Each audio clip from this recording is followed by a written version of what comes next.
mas-mas dan mbak-mbak semuanya yang hadir pada acara siang hari ini. Kita siang hari ini hadir bersama pada acara Open Talk webinar pengenalan program pendidikan jarak jauh program studi teknik telekomunikasi Politeknik Elektronika di Surabaya. Bersama selaku Kepala PJJ, selamat siang Pak Reza.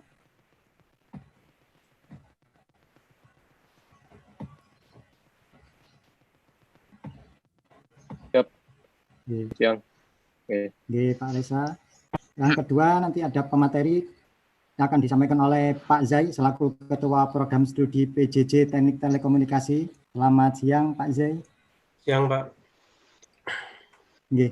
Baik, Bapak Ibu mengawali kegiatan kita pada siang hari ini, marilah kita buka acara ini dengan bacaan basmalah.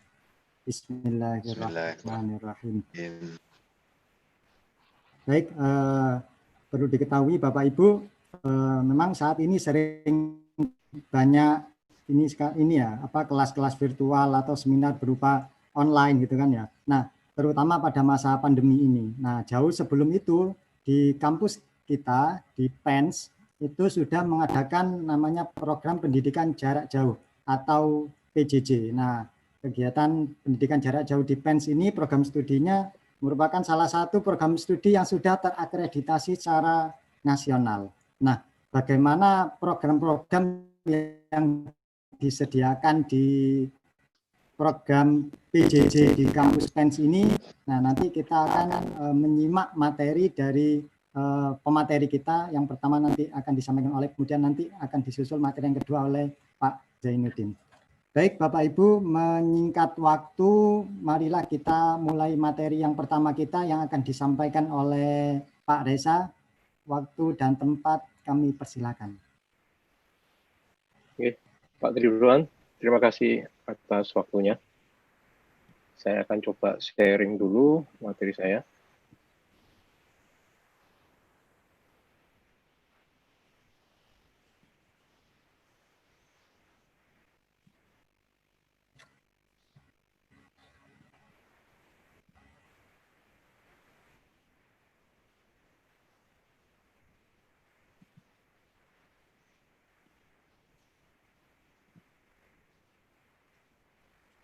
Oke, semuanya dengar suara saya?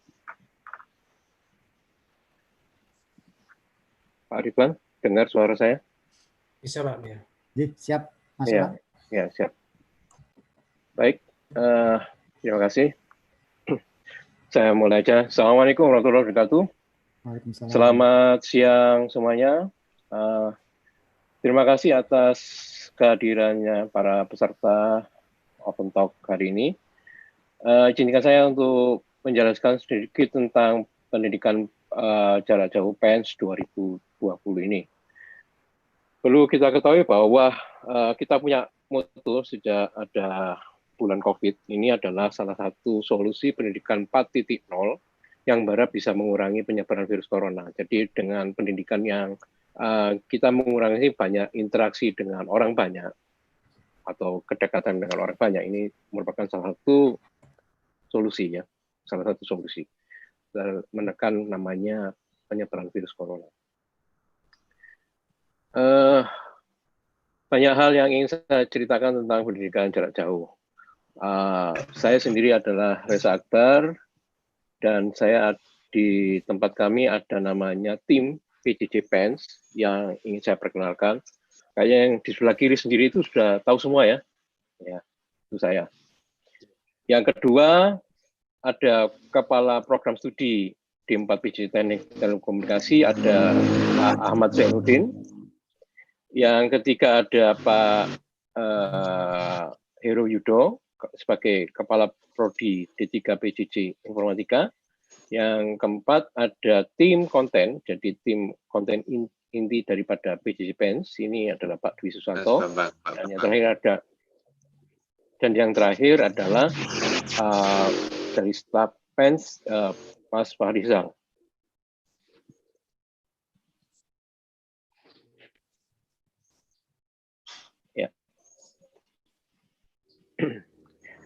PJJ sendiri sebenarnya sudah diakui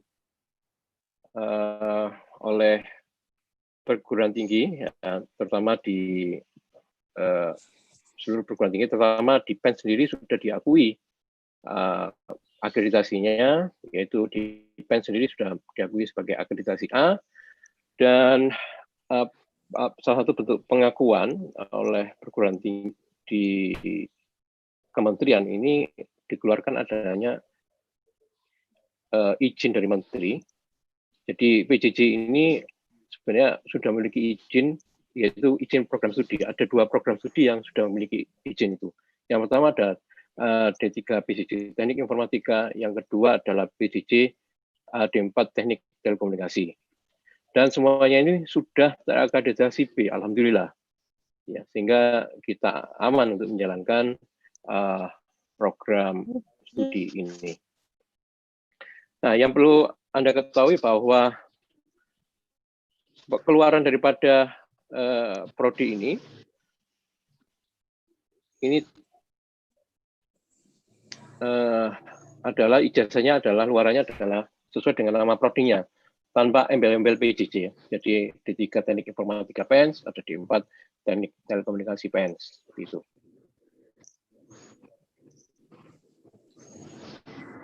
Nah, kenapa kok ada pendidikan program jarak jauh? Sebentar ya, saya cek dulu. Sedikit gangguan.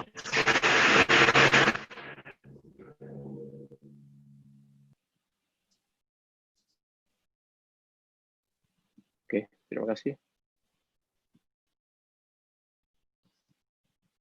Oke, yang jelas prinsip daripada pendidikan jarak jauh itu adalah akses, ya. Jadi aksesnya tidak terbatas jarak dan waktu. Kemudian ini kita berharap dengan adanya pemerataan pendidikan. Jadi enggak hanya di kota besar saja, tapi di daerah-daerah ini yang butuh memerlukan pendidikan, why not, ya. Jadi ini. Kemudian ya tanpa mengurangi namanya kualitas pendidikan itu sendiri. Ya. Ada beberapa ciri khas pendidikan jarak jauh. Yang jelas tidak di dalam satu ruangan yang sama. Pembelajarannya memanfaatkan TIK. Jadi kemudian tentunya semuanya itu diatur oleh lembaga pendidikan yang seperti kita ini adalah PENS. Kemudian ada pengaturan secara periodik untuk tatap muka. Dan tentunya sifatnya adalah fleksibel.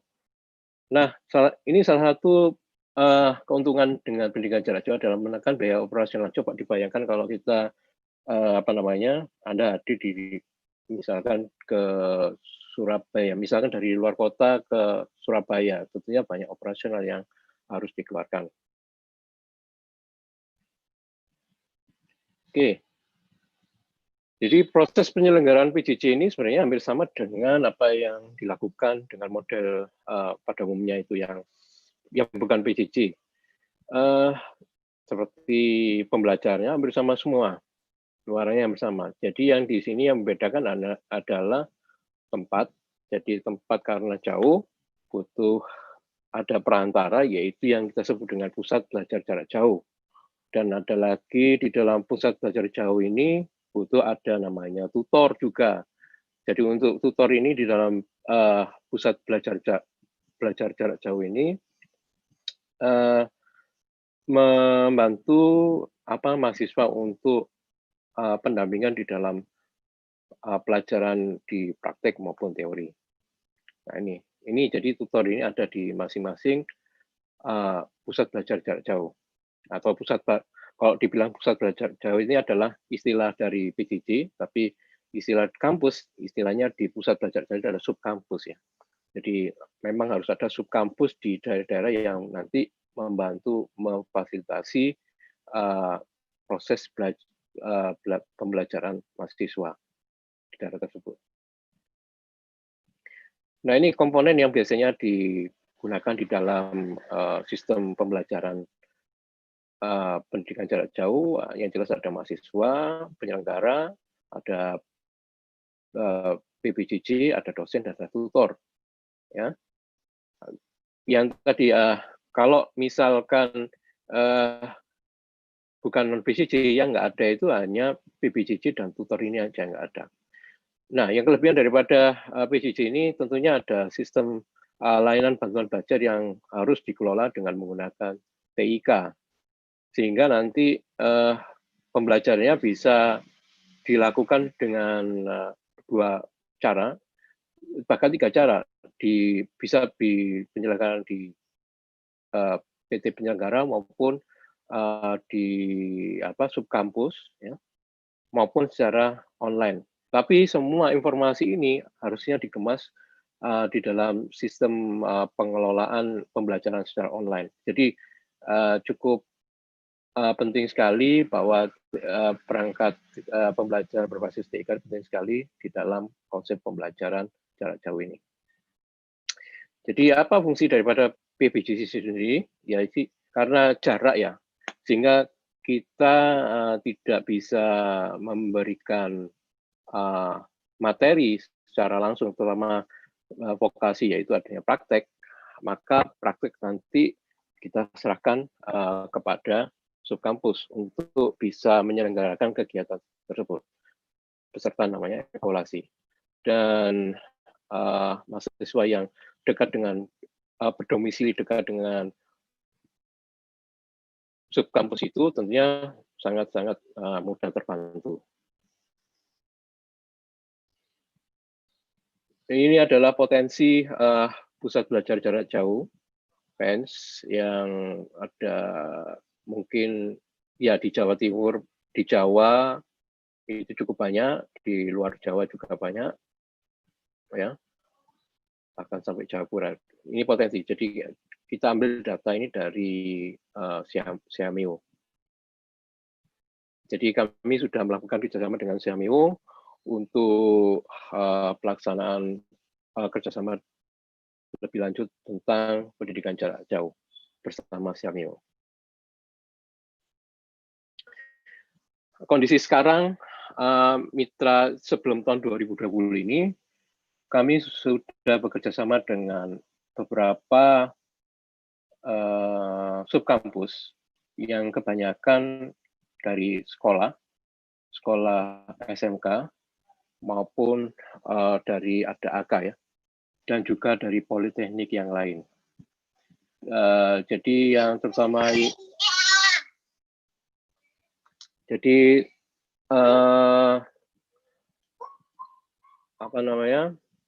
potensi di beberapa tempat ini adalah ada permintaan-permintaan yang dibutuhkan oleh daerah-daerah, terutama dari komunikasi di Jakarta juga membutuhkan kita, dan terutama di Akademi Telekomunikasi dan Politeknik Perenguan. Kemudian ada ya jadi daerah daerah telekomunikasi ada di Jakarta ada, Surabaya ada, dan Ponorogo ada. Ya, demikian. Kami juga pernah melakukan kerjasama dengan para TKI Taiwan, jadi kita mengadakan pendidikan jarak jauh juga. Waktu itu di NTUST Taiwan. Ya, pernah kita melakukan hal itu. Jadi kebutuhannya dulu kebutuhan untuk upgrading. Ini tahun 2013 atau 14 kemarin.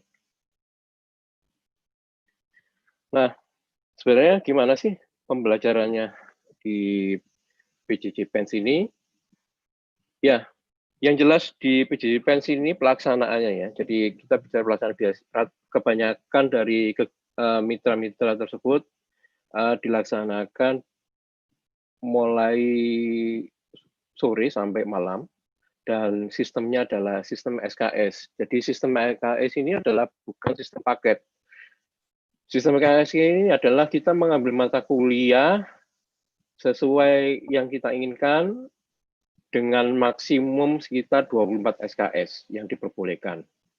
Jadi hanya semester 1 dan semester 2 yang masih paket, jadi masih bundling.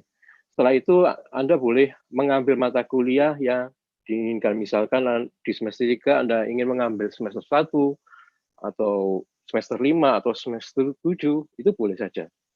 Ini adalah model sistem SKS. Tentunya model sistem SKS ini membutuhkan konsultasi dari nanti Anda ketemu namanya dosen wali ya. Biasanya kalau di sekolah yang disebut wali kelas. Jadi untuk pengambilan SKS harus membutuhkan persetujuan dari dosen wali. Kemudian untuk kurikulum sendiri, pelaksanaan kurikulum ini kita terkandung modelnya adalah model terstruktur atau bimbing. Jadi memang fleksibel, Anda bisa belajar mandiri, tapi dari pengalaman sepertinya di kondisi kita masih belum bisa seperti itu. Jadi tetap butuh terbimbing atau terstruktur juga. Jadi ada jadwal, nanti kita gunakan model sinkron, harus sinkron, dan ada mandiri yang lebih asinkron. Di kurikulum sendiri kita sudah menanamkan namanya wirausaha. Tentunya harapan kita adalah Anda tidak, orientasinya jangan kerja saja ya. Jadi paling enggak kita berharap lulusan dari PENS bisa mampu menciptakan lapangan kerja. Syukur-syukur bisa menjadi unicorn Indonesia, siapa tahu. Nah, kuliah teori dan praktek ini ada total 16 pertemuan atau dalam hitungan minggu, termasuk sudah evaluasi. Jadi nanti ada evaluasi yang biasanya ada di dalam situ. Dan lokasinya bisa di PENS maupun di subkampus maupun nanti dilakukan secara online. Jadi ini hybrid ya. Jadi enggak mesti harus di PENS atau di subkampus, bahkan bisa online. Jadi ini hybridnya di sini pelaksanaannya. Kemudian proses evaluasinya yang perlu Anda ketahui nanti ada UAS, UTS untuk yang teori, untuk praktek itu ada ketemu namanya pretest sama posttest ya. Terus ada namanya kerja praktek. Nanti kerja praktek ini adalah magang yang untuk D3 ini biasanya 1 bulan, yang kalau D4 ini biasanya 1 sampai hingga sampai 6 bulan kemungkinannya seperti itu untuk kurikulum baru ya. Terus kemudian evaluasi bahwa Anda sebelum Anda lulus Anda harus membuat proyek akhir, perlu ada proposal, kemudian nanti yang pastinya hasilnya adalah dalam bentuk luarnya adalah produk atau demo atau sebuah simulasi yang mengetahui yang kita sebut dengan proyek akhir, yang mengetahui kita tahu bahwa endingnya Anda itu sejauh mana evaluasinya. Tentunya nanti proses evaluasi ada kegiatan namanya seminar atau sidang. Kemudian untuk pertanyaannya juga, kapan kita hadir di PENS atau di subkampus? Kan perlu ya kita hadir di sana, walaupun jarak jauh. Ya, biasanya kehadiran itu ketika dalam pelaksanaan kuliah praktek maupun dalam proses evaluasi kuliah seperti UTS, pretest, dan posttest. Bahkan hingga sampai sidang atau seminar yang kita sebut dengan kerja praktek, proposal, maupun proyek akhir. Dan juga perlu juga karena ada beberapa tes, ya biasanya kalau mau lulus itu ada tes TOEFL, itu syaratnya, dan diharapkan hadir di kampus, begitu pula dengan wisuda.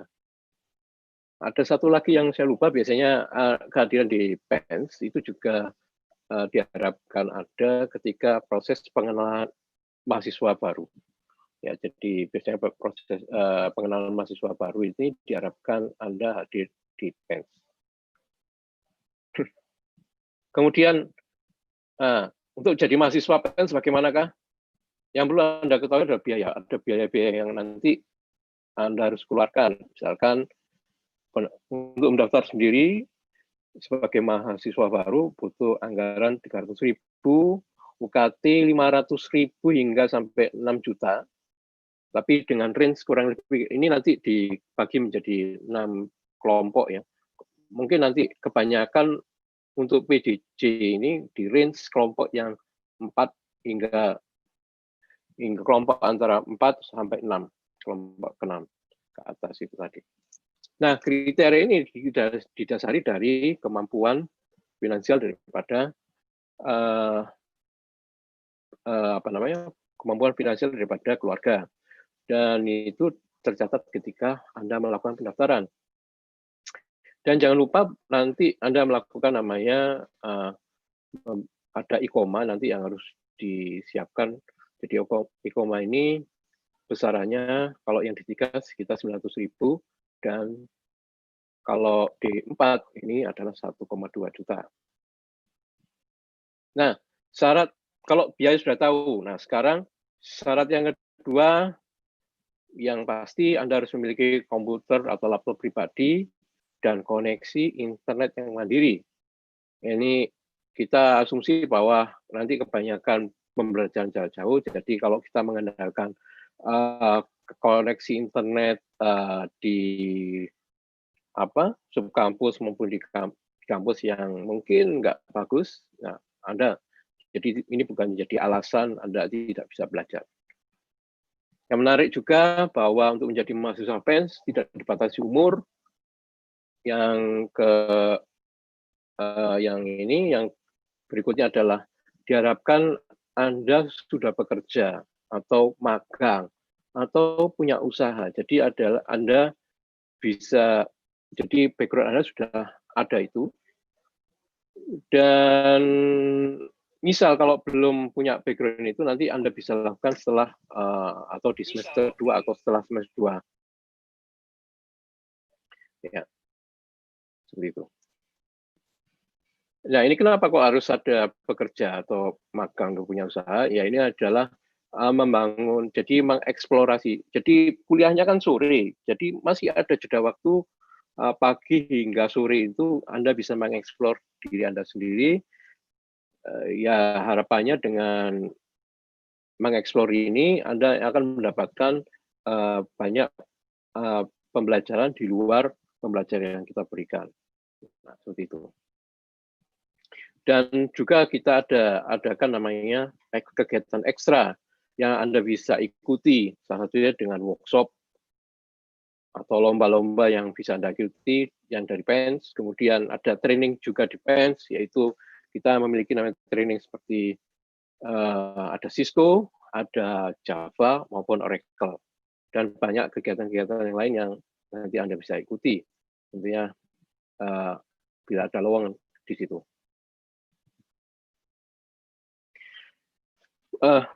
Ya, kita bayangkan kalau kita waktu kuliah, tentunya di kuliah nanti ada PENS, ada subkampus, ada mahasiswa PENS, ya, mahasiswa PJJ PENS, di mana mahasiswa PJJ PENS ini ada di dalam domisili tertentu yang di mana dekat dengan PJJ. Untuk pelaksanaan pembelajarannya bisa dilakukan secara sinkron maupun asinkron. Apa yang disebut sinkron? Sinkron itu sesuai dengan waktu yang ditentukan oleh pusat penyelenggara pembelajaran di PENS sendiri. Dan asinkron ini Anda bisa belajar kapan saja, itu ya. Waktunya bisa Anda tentukan sendiri kapan belajarnya. Ya.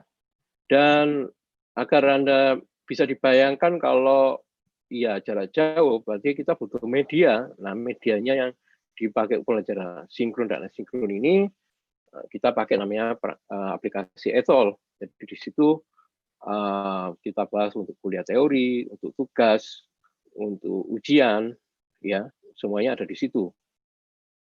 Ya, baik teori maupun praktek.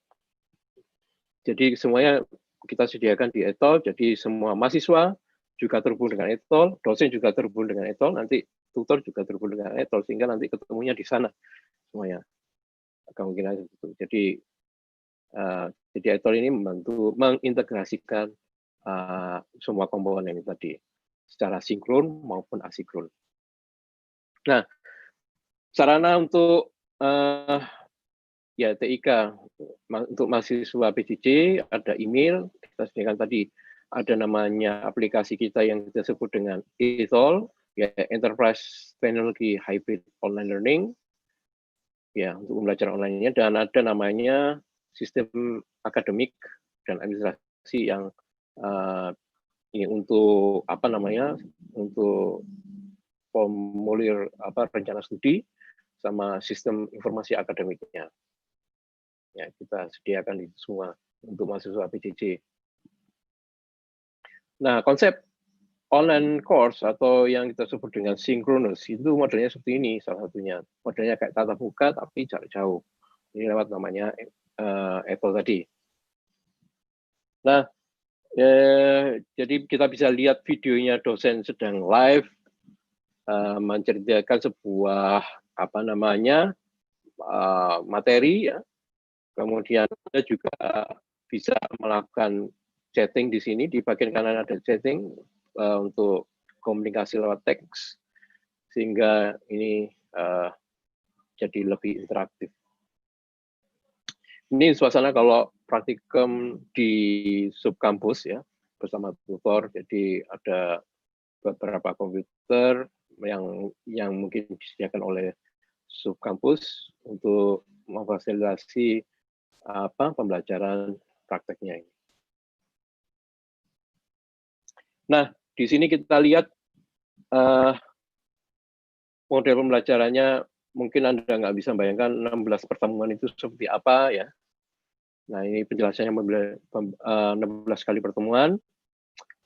Ada beberapa model, ada 3 model yang sudah dilakukan oleh PENS ya. Ya, model yang pertama adalah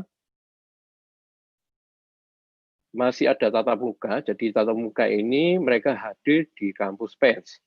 Jadi tiap bulan mereka hadir di kampus PENS pada minggu pertama, minggu kelima, minggu ke-9, ke-8, 9, 13, dan 16. Seperti itu. Ini model pertama. Jadi sebelumnya kita memakai model seperti ini. Rencananya adalah ini model pembelajaran kedua, hampir sama, hanya saja praktek ya.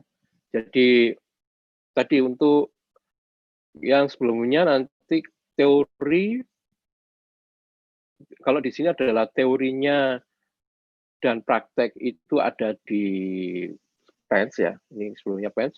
Kalau model kedua adalah hanya praktek saja, jadi pada praktek tertentu memang nggak bisa dilakukan secara online, ya. Jadi khusus untuk praktek perlu ada tatap muka langsung, ya, karena berhubungan dengan prakat. Ini yang membedakan antara model pertama dan model kedua. Jadi semuanya full kuliah, untuk teorinya tetap online, hanya prakteknya saja. Yang model ketiga, yang sudah kita lakukan sejak adanya pandemi COVID ini adalah kuliah full online.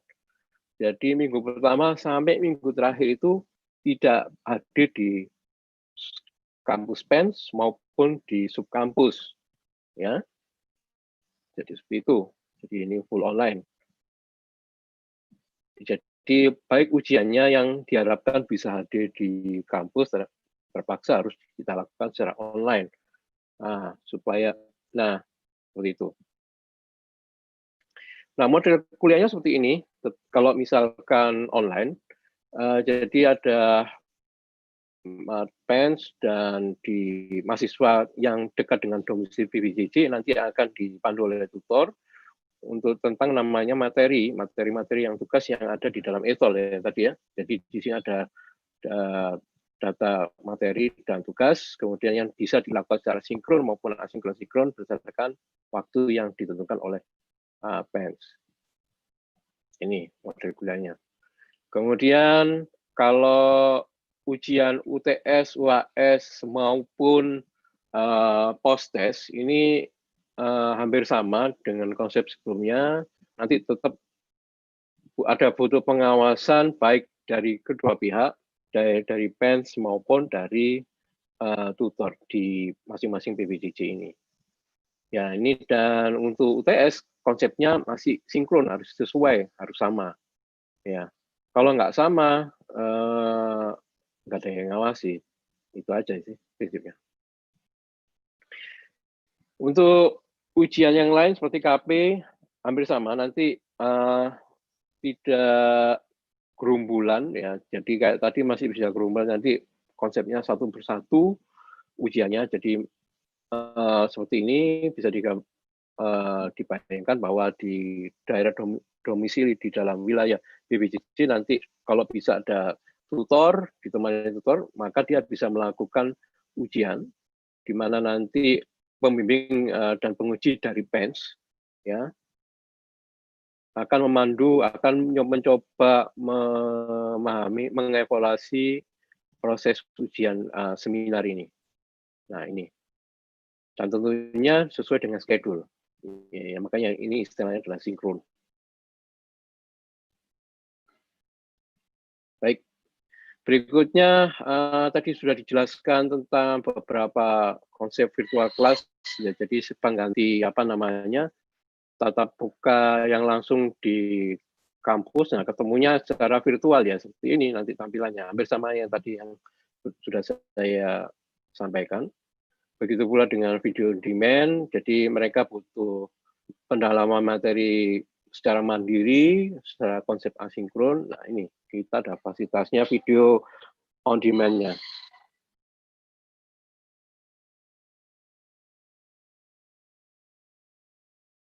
Kan apa namanya materinya,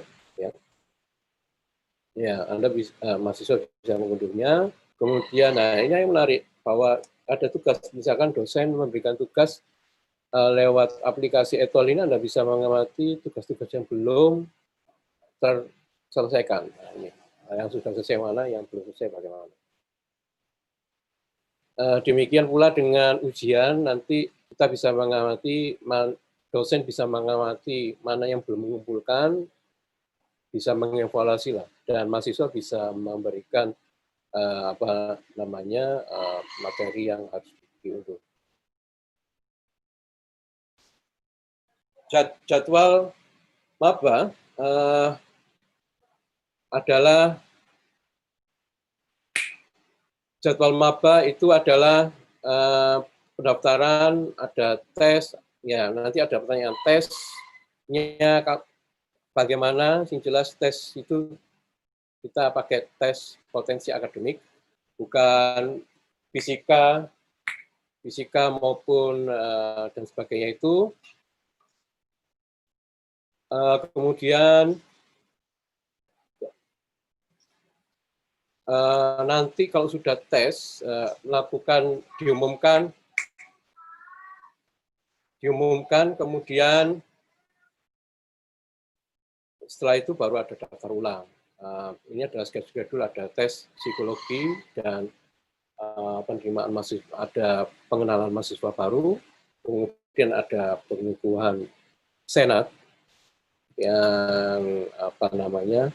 Jadi pengukuhan senat ini adalah acara seremoni untuk penerimaan mahasiswa baru, dan kuliah akan dimulai tanggal 24 atau ya ini masih tentatif 24 atau tanggal 31 Agustus. Ya, mohon dicatat ini informasinya. Tanggalnya kurang lebih segitu. Ini ada sedikit informasi bagaimana proses pendaftaran, nanti Anda bisa lihat di web pmb.pens.ac.id. Nanti prosedurnya Anda harus nyetor, kemudian kalau sudah nyetor baru Anda bisa masukkan kode transaksi di PMB Pens ACID daftar. Nah, itu syarat mendaftarnya sederhana. Setor dulu, kemudian baru proses login ke daftar.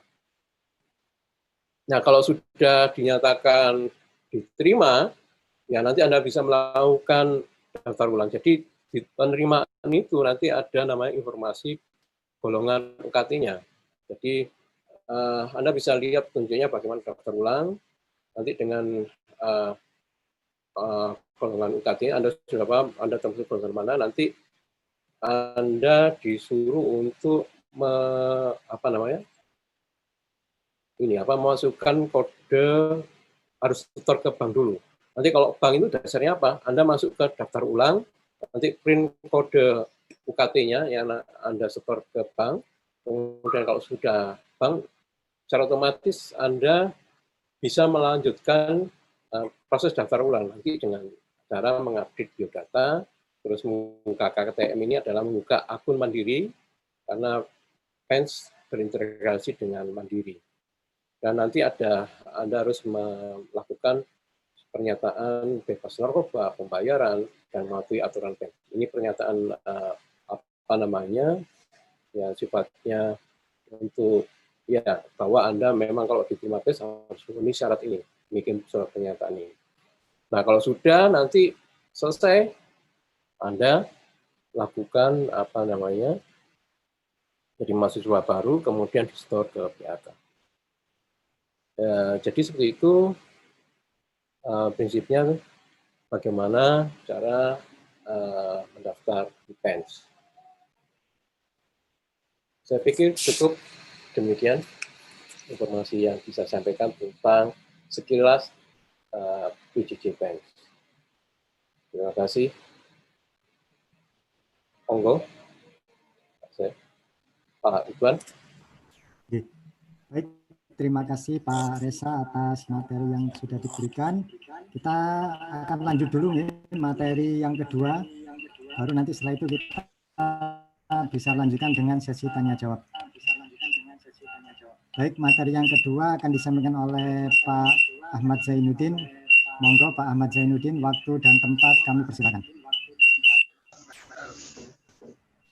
Baik, Pak Ridwan.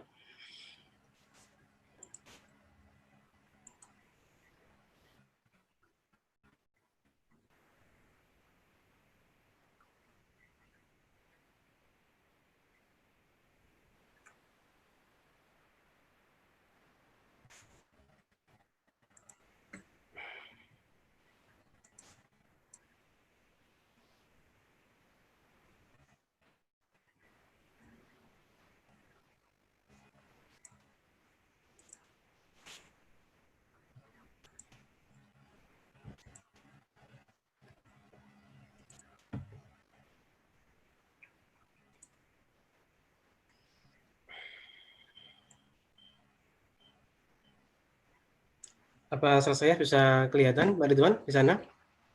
Siap. Baik, Bapak Ibu semuanya, kemudian ada adik siswa dan juga orang tua. Terima kasih sudah bergabung di webinar Demat PJJ Telekomunikasi. Perkenalkan di sini saya Ahmad Zainuddin, Kaprodi D4 PJJ Telekomunikasi akan mencoba untuk memaparkan mengenai informasi prodi ya D4 PJJ Telekomunikasi PENS. Jadi untuk program ini juga menambahkan dari versi dari Pak Reza. Jadi untuk program PJJ di Indonesia itu banyak sekali, Bapak Ibu. Jadi misalkan nanti Bapak bisa cek di Forlab Dikti di situ, ataupun teman-teman semuanya bisa ngecek apa saja sih program PJJ yang ada di Indonesia. Di situ lihat jadi keyword, pakai keyword PJJ gitu aja, nanti muncul di situ beberapa. Dan di sini kita terdaftar, di situ ada teknik PJJ Telekomunikasi sama informatika untuk di PENS. Ini adalah D4 PJJ untuk di vulnerability, ya sudah terdaftar. Dan di sini mulai dengan SK-nya dulu, yaitu di tahun 2017 kita mendapatkan SK resmi dari Ristek Dikti, waktu itu masih Ristek Dikti, dan untuk ini adalah SK-nya yang untuk ini ya, yang didapatkan untuk perizinan program studi. Kemudian untuk akreditasi, saya juga menambahkan dari versi Pak Reza bahwa di PJJ Telkom ataupun telekomunikasi itu sudah mendapatkan akreditasi di tahun 2019 yang lalu, yaitu akreditasi B. Dan ini yang menarik ya, Ibu. Jadi kita harus cek dulu program PJJ yang ada di Indonesia tadi itu apakah sudah terakreditasi atau belum. Karena kalau kita cek di ban PT ya, seperti ini, tinggal buka aja di ban PT, kemudian untuk keywordnya bisa ganti PJJ ya. Jadi kan banyak sekali program studi PJJ yang ada di Indonesia yang terdaftar. Ya, tapi ternyata nggak semuanya itu terakreditasi oleh ban PT. Nah, di sini yang muncul yang terakreditasi hanya ada 5 ya, ada 5 PJJ yang sudah terakreditasi oleh BAN PT, dan di sini yang lainnya kita sudah B ya, yang lainnya masih C. Jadi saya kira PJJ untuk defense sangat kredibel sekali untuk kita bisa melanjut studi di PJJ ini. Ya. Kemudian ini adalah visi misi untuk debat PJJ Telkom ya, di mana kita konsentrasinya adalah untuk menjadi pusat unggulan pendidikan teknologi rekayasa di bidang teknologi dengan kekhususan di bidang jaringan komunikasi data dan nirkabel. Kemudian untuk misinya di sini ada kita akan meningkatkan akses pendidikan, kemudian menyediakan pendidikan berpusat dengan di sini adalah untuk konsentrasinya adalah student concentrated ya, kemudian menghasilkan kertas bahan ajar pendidikan jarak jauh yang termediasi, kemudian melaksanakan penelitian yang berbasis penemuan dan pengembangan kombinasi dan integrasi. Untuk profil lulusannya, jadi bidang keilmuan untuk profil lulusan kita ada 2 kelompok besar, yaitu di Data Communication Engineering, kemudian di Wireless Engineering. Jadi yang di sini adalah kita konsentrasinya kalau di Data Communication Engineering itu profil lulusannya diharapkan nanti di sini adalah menghasilkan suatu lulusan yang dimana memiliki skill keahlian untuk di bidang komunikasi data dan jaringan telekomunikasi. Ya, kemudian untuk wireless communication engineering di sini lebih ke arah ke jaringan wireless dan mungkin di sini adalah mengarahkan pada jaringan seluler ya, yang saat ini adalah lagi tren untuk di telekomunikasi. Jadi itu ada 2 kelompok besar yang nanti kita akan menghasilkan lulusan konsentrasi di situ. Ini bahan kurikulum untuk prodi teknik telekomunikasi. Jadi untuk D4 kita melaksanakan perkuliahannya ada 8 semester. Di sini adalah mulai dari mata kuliah basic ya, basic elektronika karena kita berada di Departemen Teknik Elektro, maka kita akan mendapatkan mata kuliah basic ya di semester 1 semester 2 itu bidang elektro, kemudian mulai semester 3 sampai semester ke atas ini sudah mulai ke konsentrasi ke core-nya di bidang telekomunikasi.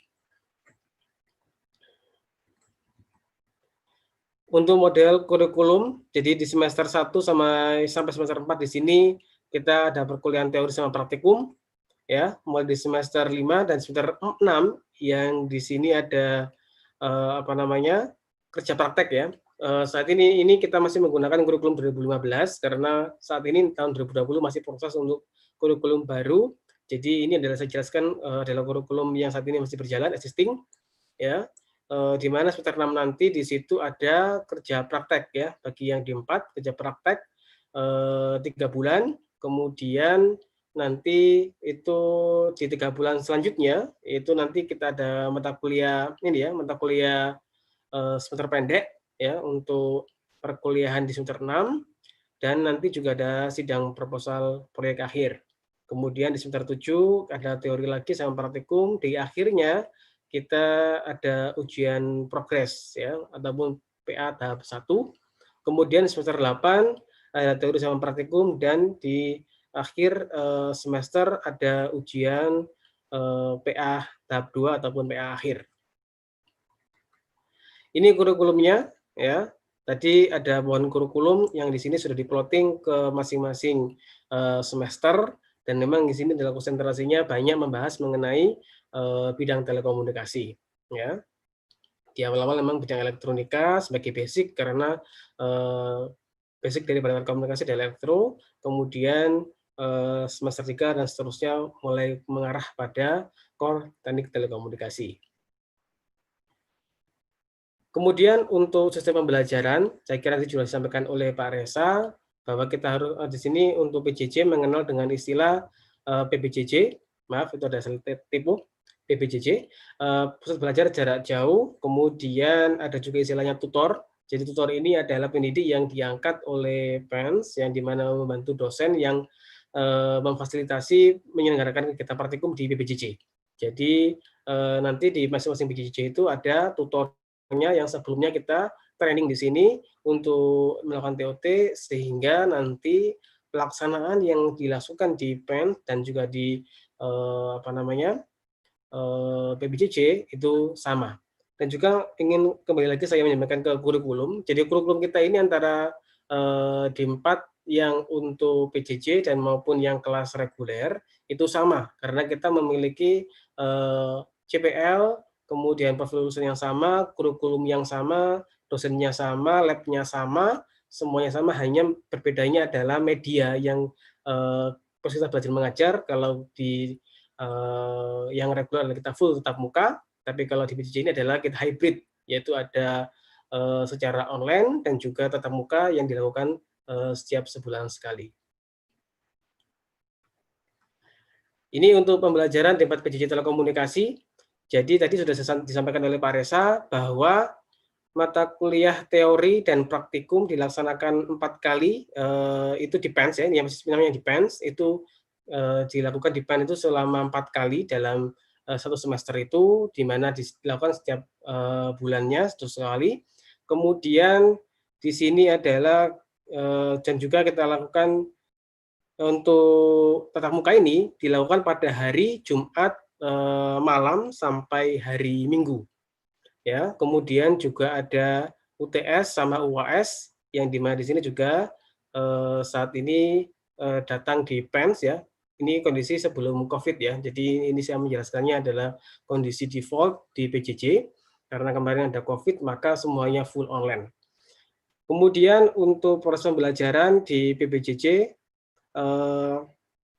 ini adalah untuk mata kuliah teori dilaksanakan 10 kali ini adalah menggunakan online, yaitu menggunakan aplikasi Etol. Kemudian mahasiswa di kampus PBJJ ini untuk praktikumnya, ya praktikumnya tadi kan kalau teori, ya teori tadi itu kan dia 4 kali itu, jadi selain kan ada jumlah total 14 kali ya, 14 kali pertemuan di luar UTS sama UAS, kalau dihitung jumlah sama UAS dan 16 minggu. Ya, kemudian kalau di sini yang di PBJJ-nya, maka misalkan di situ adalah minggu pertama kita datang ke PENS, 3 minggu berikutnya kita melakukan praktikum di PBJJ dan juga online-nya teori, kemudian minggu berikutnya kita ke PENS lagi, kemudian minggu berikutnya lagi 3 lagi kita online dan praktikum di PBJJ. Jadi kalau kita lihat di grafis seperti ini mungkin saya jelaskan lagi lebih detail. Jadi di sini adalah pertemuan kita 16 minggu ya. Ini untuk mata kuliah teori ya. Jadi minggu pertama kita datang ke PENS ya, kemudian 3 minggu berikutnya kita melakukan teori secara online lewat aplikasi Etol, dan juga di sini kita kalau praktikum di PBJJ. Kemudian di minggu kelima datang ke PENS lagi, kemudian di sini ada 2 kali untuk datang ke di PBJJ lagi. Ini adalah UTS ya, UTS berarti juga di PENS saat ini ya. Kemudian di sini untuk tatap muka ketiga, dan ini adalah untuk kembali lagi online dan juga melaksanakan praktikum di PBJJ. Kemudian ini adalah tatap muka yang keempat, kemudian online lagi sama ke PBJJ, ini adalah UAS. Mungkin tadi sempat juga kita bahas bahwa kita juga ada kelas yang kerjasama dengan Poltekbang. Ini untuk modelnya berbeda. Jadi mungkin mas-mas mbak-mbak yang ada yang join, yang tertarik untuk yang debat LJ Poltekbang itu untuk skemanya berbeda. Ini untuk yang fresh graduate ya dari program D4. Kalau yang LJ nanti ada saya jelaskan lagi di selanjutnya. Jadi ini untuk yang kelas ini ya, program D4 fresh dari lulusan SMK dan SMA. Kemudian ini yang praktikum tadi ya, seperti juga saya jelaskan, ini kita praktikum di PENS. Jadi sama antara minggu, kalau dia di PENS berarti ada teori sama praktikum di PENS. Kemudian di sini adalah dia praktikum di PBJJ, yang tadi adalah praktikum online ya. Yang di sini adalah praktikum, maaf, ini adalah teori online ya. Kalau ini praktikum di PBJJ. Karena praktikum kan nanti ada yang bisa online, ada yang bisa harus tetap muka ya. Kalau yang online maka dilaksanakan secara online. Misalkan untuk praktikum pemrograman ya, mata kuliah pemrograman itu bisa kita laksanakan secara online, tapi misalkan kalau kita ada praktikum yang harus membutuhkan hardware, misalkan mengenai antena ataupun di situ mengenai sistem komunikasi yang harus menggunakan hardware, maka kita datang ke PPJJ dan datang ke PEN saat tatap muka. Itu tatap muka gitu ya. Ini pembelajarannya tadi kita mulai. Jadi secara ini adalah sejauh ini kita plotting untuk hari Senin, Selasa, Rabu itu kita jadwalkan untuk teori ya, untuk teori di mana datang di apa namanya? Datang secara online ya, misalnya secara online dari pukul 4:30 sampai 22 ya. Kita mulainya di aplikasi Etol, kemudian praktikumnya. Nah, di sini mungkin juga kenapa ada di PENS. Nanti kita ada listnya dari beberapa PPJJ ya. Mungkin juga saya sebut di sini aja langsung. Jadi PPJJ kita untuk di Telkom ada SMK 1 Jenangan Ponorogo, kemudian ada yang untuk dapat LJ di Poltek Bank, sama di PENS yang Surabaya. Ya, sementara ini memang untuk di Surabaya kita lagi proses untuk penjajakan kerjasama dengan di SMK 2 Surabaya, dan di Malang juga ada SMK 6 Malang, ya, untuk yang di wilayah Jawa Timur. Nah, nanti akan menunggu ya untuk pembukaan dari PPJJ yang baru. Tapi saat ini di Surabaya kita praktikumnya di PENS ya. Jadi misalkan kalau di daerah sesuanya yang berada di Surabaya, kita praktikumnya di PENS, kemudian yang di luar Surabaya dilaksanakan di PPJJ. Ya. Kemudian untuk ini praktikumnya dijadwalkan di hari Kamis dan hari Jumat ya, di jam 4:30 sampai jam 22. Jadi misalkan kalau teman-teman yang domisili di Surabaya dan memilih untuk PPJJ di PENS, jadi bisa datangnya adalah di hari Kamis dan hari Jumat ya. Kemudian kalau yang PPJJ yang lain juga sama, datanya ke PENS ke PPJJ-nya juga di hari Kamis dan hari Jumat. Kemudian ini kuliah tatap muka yang tadi dilaksanakan setiap sebulan sekali itu dilaksanakan di PENS di hari Jumat malam tadi ya, sampai hari Minggu, itu mulainya Jumat malam dari 4:30 sampai jam 10. Kalau hari Sabtu dan hari Minggu mulai jam 7 sampai jam 19.40 ya untuk tatap mukanya. Jadi dari 3 hari ini kita lakukan sistem ini ya, tatap mukanya itu mulai baik itu teori maupun praktikum. Jadi saya sampaikan untuk PPJJ dari Bodi Telkom untuk ada 3 saat ini, yaitu Ponorogo, Poltek Bank, sama PENS. Ini suasana kuliah online dengan Etol ya, Ibu ya, dan juga adik semuanya. Kemudian juga di sini tadi adalah program kita yang D4 ya, yang D4 dalam arti fresh graduate dari SMA SMK yang dia mengambil 8 semester untuk kuliahnya.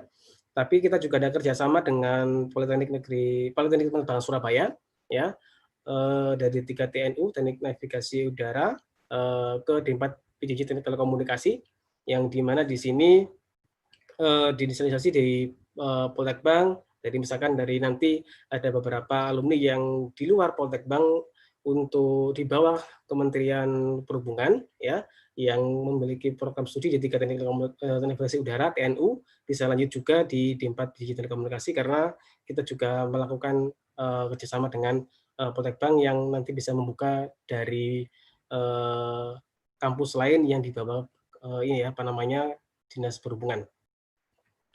Untuk kurikulumnya, jadi kalau di D4 LJ ini adalah 3 semester ya.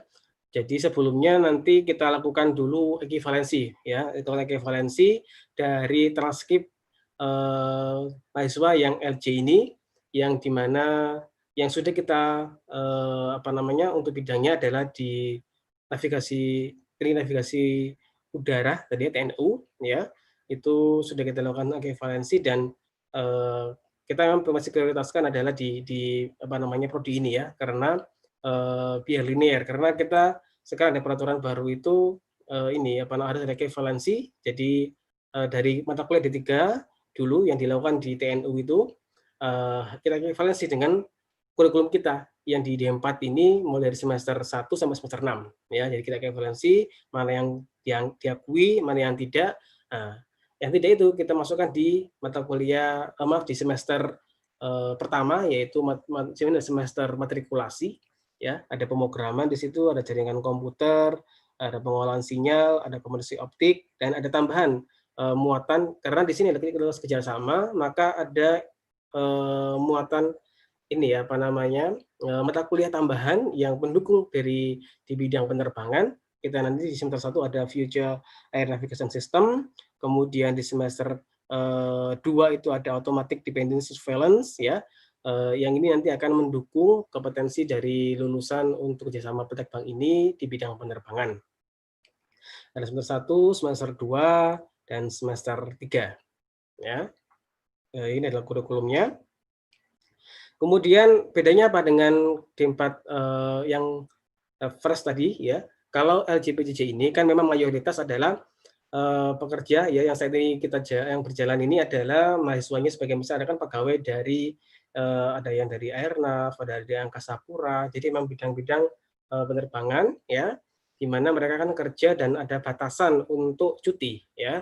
Nah, di batasan cuti itu kita buat atur dari suatu format tertentu di mana kita biar tidak mengganggu dari sisi pekerjaan dan juga capaian kita tercapai untuk pembelajarannya.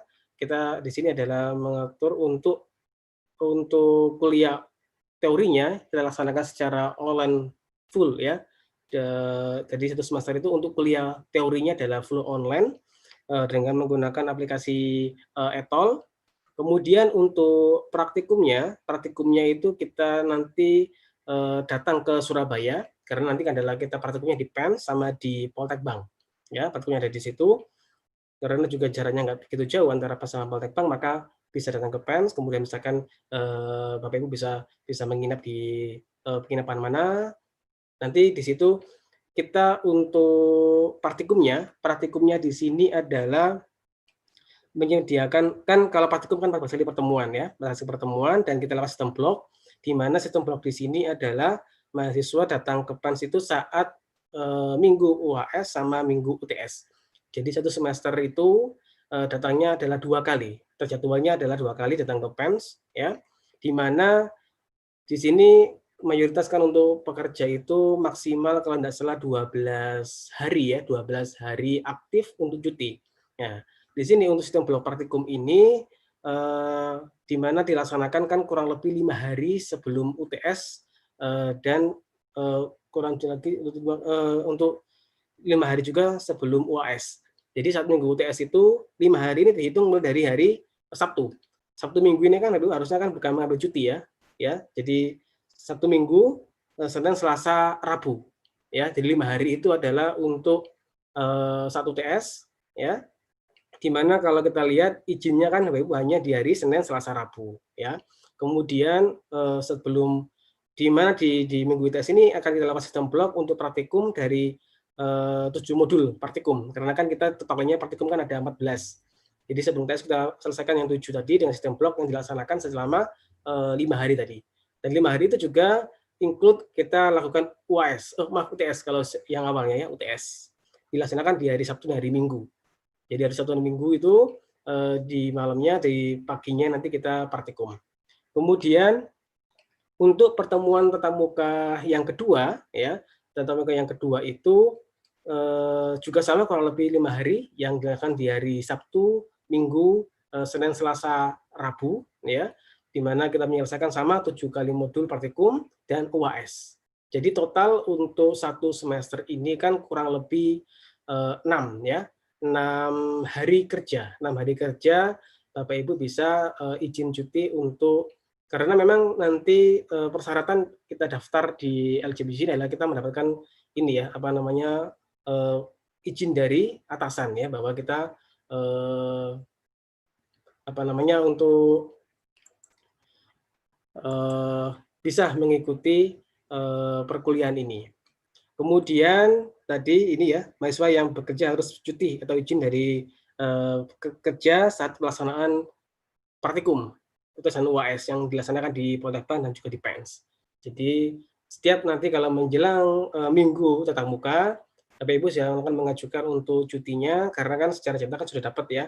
Jadi kalau totalnya satu semester tadi kan ada 6 ya, berarti yaitu semester 1, yang satu semester tadi kan sebelum tes 3 hari aktifnya ya, dari aktif kan 3 Selasa Rabu, kemudian sebelum UAS juga sama 3, kita total 1 tahun, ya berarti kan totalnya kan 12 hari. Dari 12 hari ini, dari jatah Bapak Ibu untuk cutinya bisa diambil untuk mengikuti perkuliahan yang dilaksanakan tatap muka di PENS dan di Poltek Bank. Ini laboratorium yang tersedia di PENS, ya. Yang pertama adalah laboratorium nirkabel. Mohon maaf. Di sini ada kakak lab-nya. Kemudian kita punya lab untuk pengolahan sinyal, ya. Kemudian ada lab untuk komunikasi digital. Kemudian di sini ada komunikasi optik, ya. Ada lab komunikasi optik.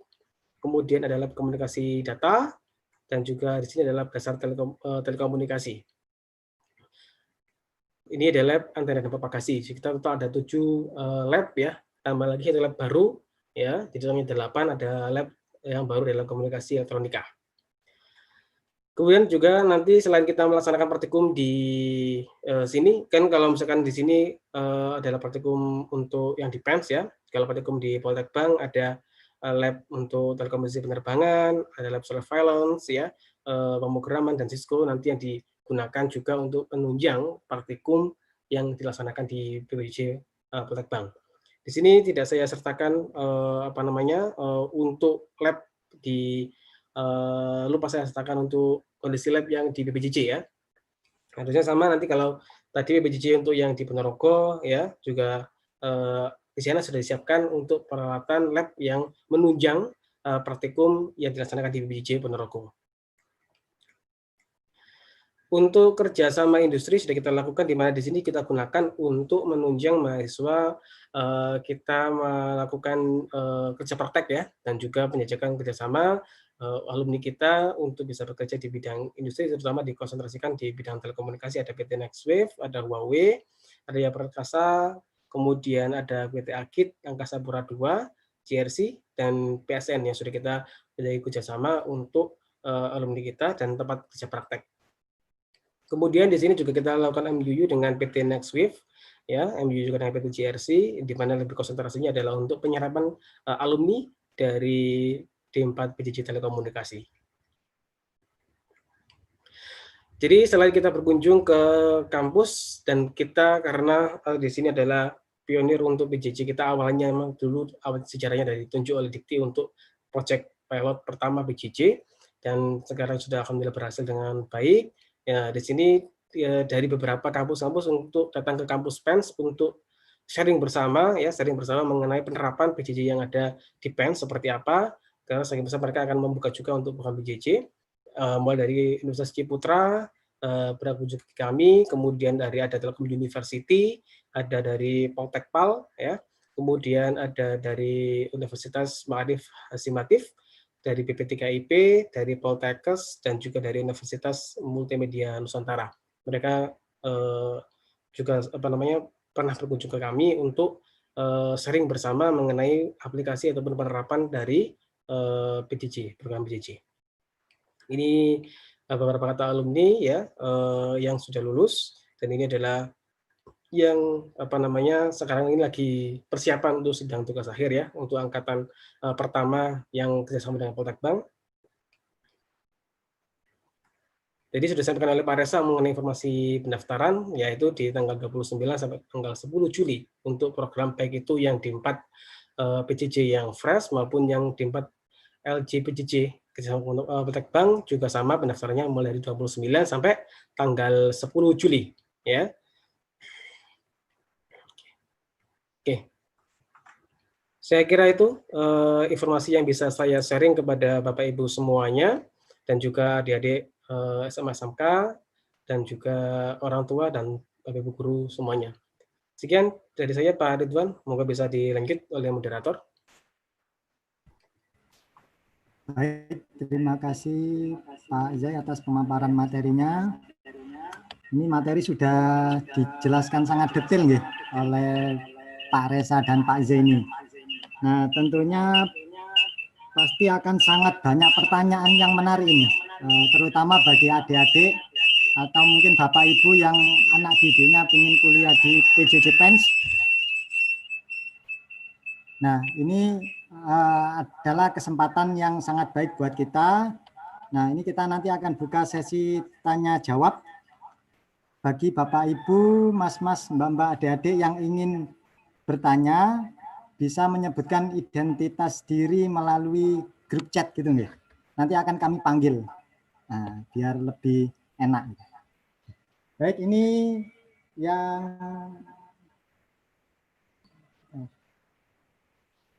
yang pertama tadi sudah ada Ibu Tri Erna Susanti. Apakah bisa mendengar kami? Ini tadi sepertinya sudah ada yang ingin ditanyakan begitu.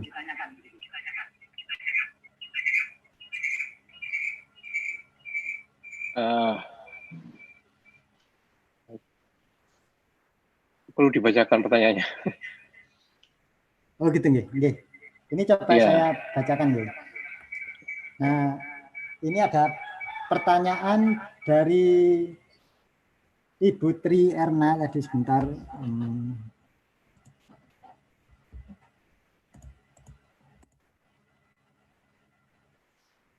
Dari SMA 3 Karawang.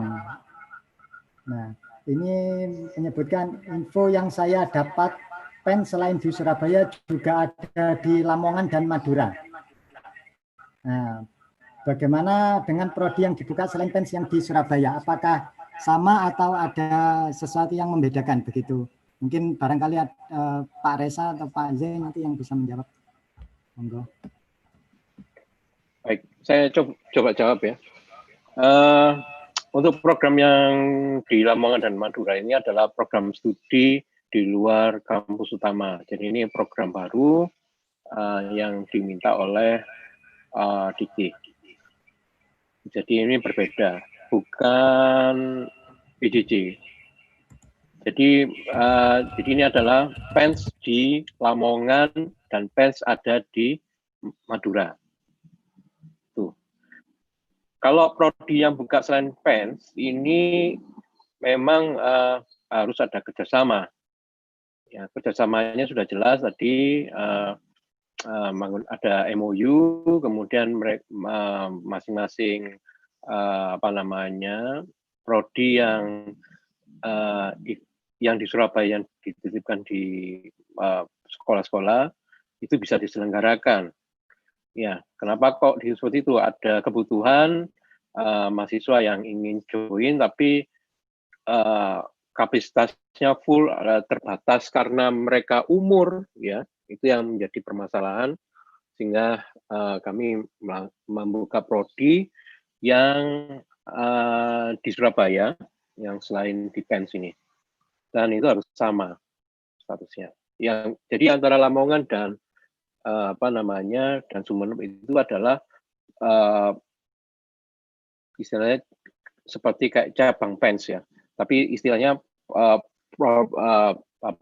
program studi di luar kampus utama PENS. Tapi kalau yang ini yang di luar selain itu yang PJJ harus bekerja sama dengan institusi lembaga yang bisa menyediakan fasilitas pembelajaran lewat daring ini.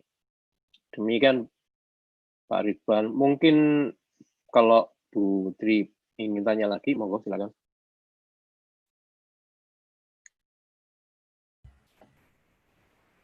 Baik, apakah ada tanggapan dari Bu Tri tadi terkait jawaban dari pertanyaan Ibu Tri? Mungkin Pak Zain mau menambahkan?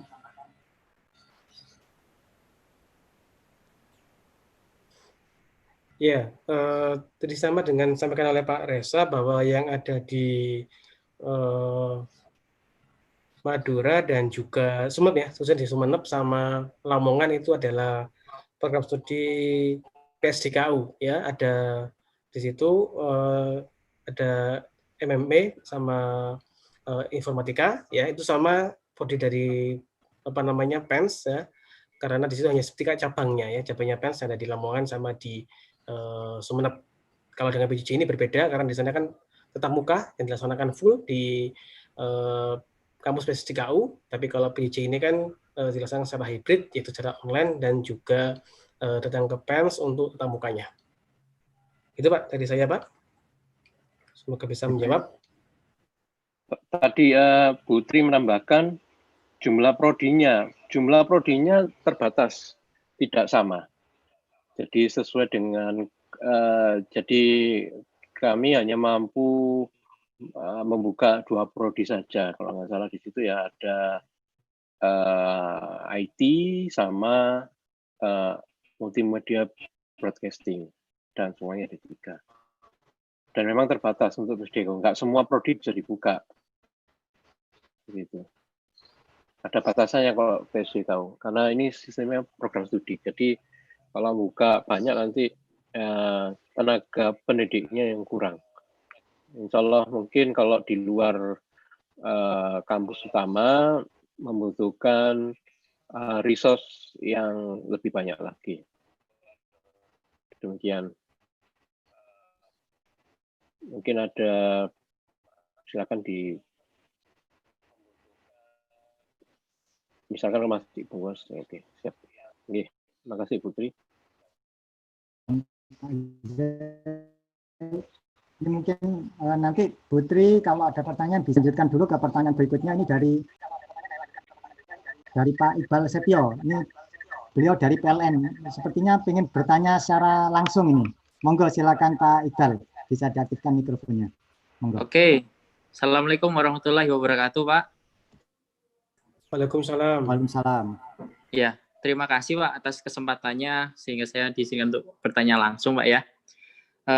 Saya ingin mempersingkat aja Pak. Pertanyaannya saya sekarang kan kita ini kan sedang pandemi Pak ya. Kita nggak boleh menuju ke suatu kampus karena kemarin juga sudah ada keputusan dari Mas Menteri katanya memang untuk PTN seluruh PTN sampai dengan akhir tahun 2020 itu menggunakan skema daring.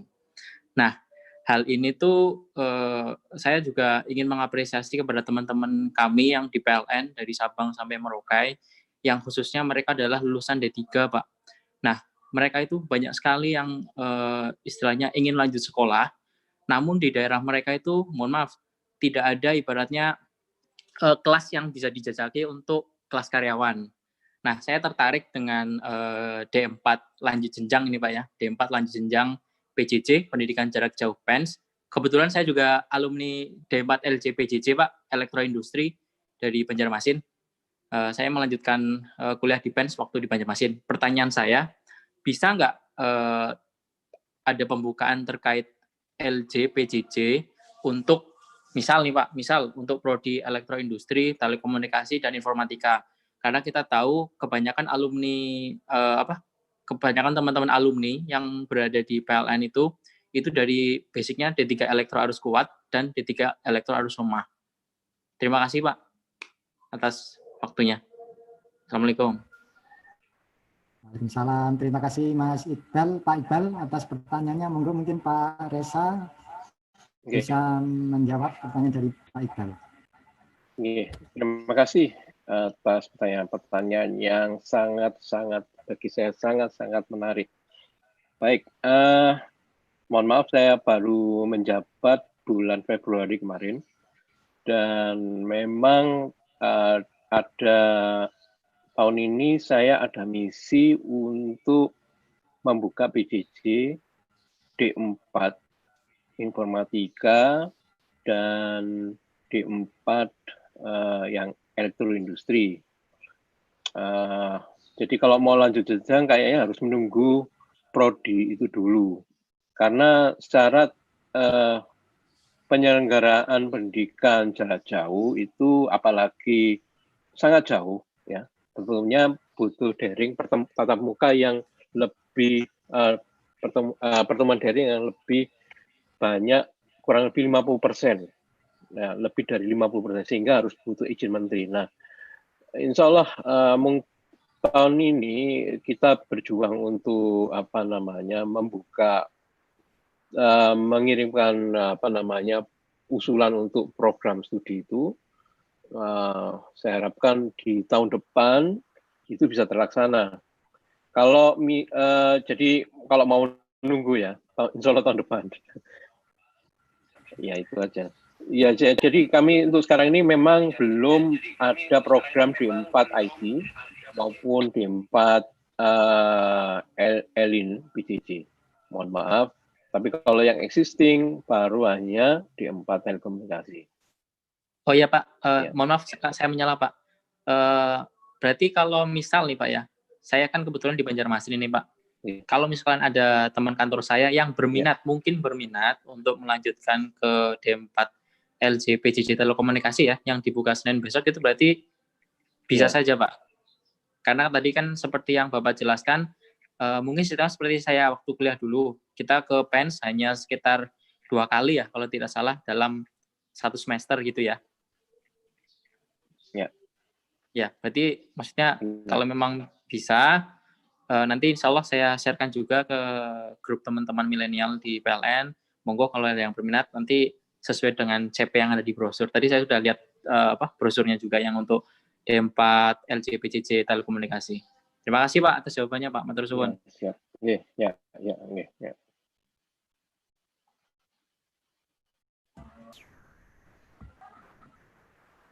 Oke, baik. Terima kasih. Ini kita lanjut ke pertanyaan berikutnya, gitu. Dari Mbak Amalinda ini, dari SMA atau Ibu Amalinda ini dari SMA N1 Pare. Nah, ini bertanya terkait tentang kuota penerimaan Pak Reza atau Pak Zain.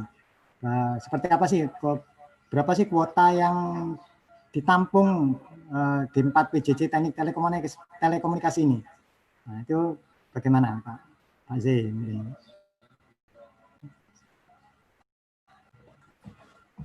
Pak Zain ini yang porsinya Pak Zain.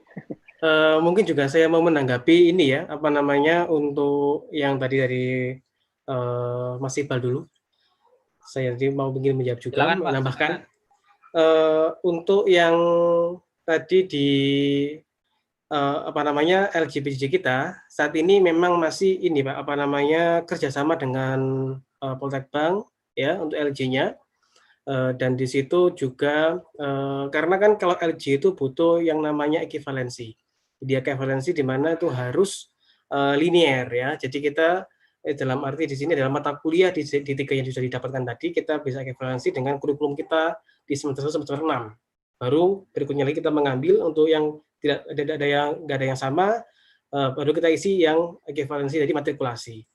Jadi perlu harus ini apa namanya ekivalensi dulu, sehingga sejauh ini itu untuk Poltekbank ini masih sementara dikhususkan dulu untuk alumni dari Poltekbank yang sama ya, alumni Poltekbank ataupun kampus lain yang apa namanya di bawah Kementerian Perhubungan, karena di situ adalah kurikulum khusus ya, kurikulum khusus ada tambahan, ada di situ ada muatan tambahan yang di bidang penerbangan. Nah, kemudian nanti memang untuk menlanjuti juga masalah Pak Reza tadi, Pak Reza tadi kan juga menyampaikan mengenai pembukaan prodi baru yang untuk di IT sama elektroindustri. Jadi saran saya kalau misalkan Bapak Ibu yang ada di PN itu bidangnya apa, misalkan bidangnya memang di arus lemah ataupun di elektro ataupun elektroindustri, lebih travel di linear, karena sekarang ada bocoran baru itu LJ itu harus linear, nggak bisa ini karena ada ekivalensi. Nah, Oke Pak. Ya, Oke. kemudian berarti kalau misalnya Pak, ya. mohon maaf saya mengalah. Misalkan saya basicnya adalah D3 harus kuat sistem tenaga. Berarti otomatis nanti serlinearnya harus ke elektroindustri gitu Pak ya? Elektroindustri, karena ada ekivalensinya Pak. Ada ekivalensi itu Pak. yang dulu awalnya kan bisa ya, tapi sekarang ada baru ini sekitar 2 tahun yang lalu ya, tahun yang lalu itu ada ekivalensi. Gimana ekivalensi di sini tidak boleh jauh, mungkin nyimpang ya dari titiganya. Ya, tapi gitu, kebetulan juga ada juga Pak teman-teman kami yang memang rekrutmen itu, karena dulu memang kami PLN itu menyelenggarakan bahwa harus D3 arus kuat atau arus lemahnya elektronika. Cuman pada sekitar awal 2016 atau 2017 itu teman-teman yang D3 telekomunikasi pun kami jaring. Kami jaring untuk yang D3 komunikasi. Mungkin misal nih kalau saya sebarkan informasi ini yang ada di brosur PENS, untuk teman-teman D3 alumni D3 komunikasi D3 telekomunikasi berarti bisa enggak ke D4 LJ PJJ telekomunikasi PENS? Iya. Kalau yang sama-sama Telkom bisa, Pak. Ya, nanti juga ada Pak, ada program yang namanya LJ PJJ yang RPL, yang khusus bukan Poltekbank ya. Rekognisi, ini kan rekognisi. Iya, rekognisi di mana itu emang PJJ Telkom rekognisi RPL ya. Tapi yang tadi itu kan yang Poltek Bank, Pak, memang khusus dulu ya. Sementara ini kan masih ada kerjasama. Oke, paham Pak. Nanti kita juga menyiapkan ya, karena ini yang untuk meskipun yang D4 LJ yang reguler pun ya, RPL reguler bukan PJJ, yang di PENS belum dibuka. Kemungkinan nanti sekitar bulan Juli ada informasinya katanya. Ya, jadi kita menunggu dulu informasi itu ya. Nanti minta tolong di-share Pak. Kebetulan saya kan dapat infonya hanya dari alumni Elins ya. Nanti mungkin kalau Bapak ada kenalan dosen Elins, minta tolong suruh nge-sharekan dosen tersebut ke grup kami. Soalnya kami memang minim informasi sekali, Pak. Oke. Atur suwun. Sudah masuk ini di grup yang WA? Saya hanya belum Pak. Webinar ini belum. Ada di linknya yang di instalasi itu, bisa masuk di situ, bisa kita share di situ nanti ya. Oke. Atur suwun Pak informasinya. Iya. Berikutnya tadi untuk masalah kuota untuk sejauh ini kita untuk yang D4 itu adalah satu kelas, yaitu 30 mahasiswa kalau kita berkaca pada semester yang tahun sebelumnya ya, tahun sebelumnya satu kelas, dan ini juga akan bertambah kalau tergantung dari dari ini ya, sejauh ini masih satu kelas dulu untuk yang PJJ ini.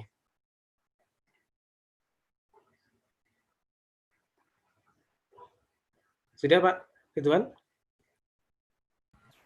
Untuk yang fresh ya, yang dapat bukan LJ ya, yang fresh satu kelas.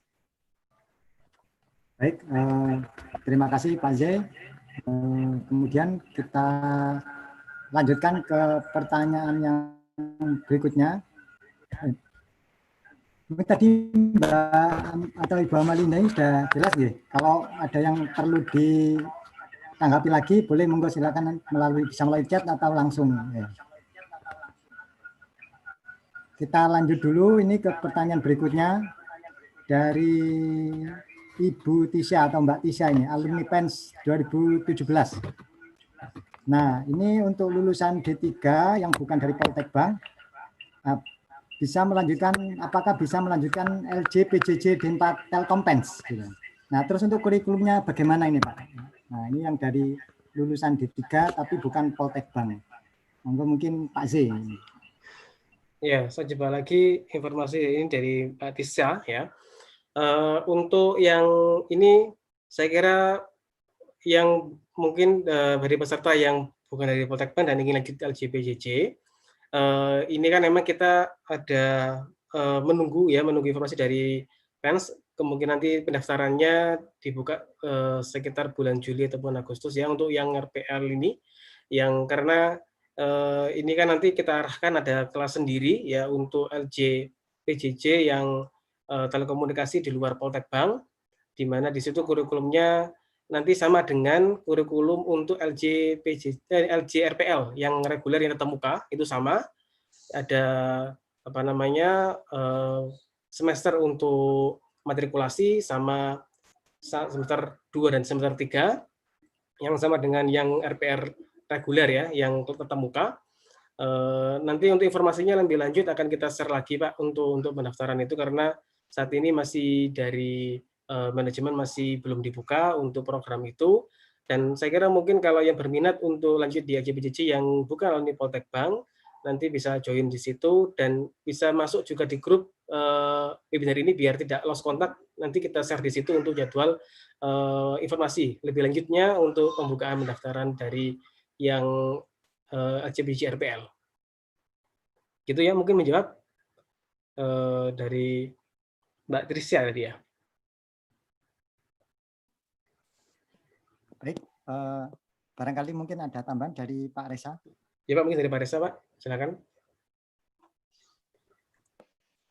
Tapi cukup Pak dari saya.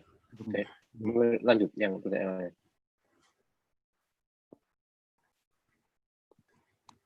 Baik, ini saya lanjutkan lagi ke pertanyaan berikutnya dari Mas atau Pak Tamim Abidin, GMF Aero Asia. Nah, ini untuk proses pendaftaran itu kira-kira perlu dokumen apa saja Pak yang perlu dipersiapkan? Nah, persyaratan pendaftaran hingga daftar ulang. Monggo mungkin Pak Reza bisa menanggapi pertanyaan Pak Tamim Abidin. seperti biasa bahwa syarat lulus kalau ini yang LG ya. Ya, LG Pak. LG dari PENS sih Pak. Ya. LG PENS ya. Iya, LG yang alumni PENS. Syaratnya pasti ijazah kelulusan itu pasti. Kemudian ya itu saja ini syaratnya. Sama mencantumkan dokumen tadi ya informasi. Rasanya cuma itu aja. Ijazah ya Pak ya. Mungkin Pak saya bisa menambahkan lagi yang itu. Ya, untuk ada yang pertanyaan? Mau menyampaikan langsung? Ya, silakan. Kalau Mas Tamim ini kan alumni kita ya.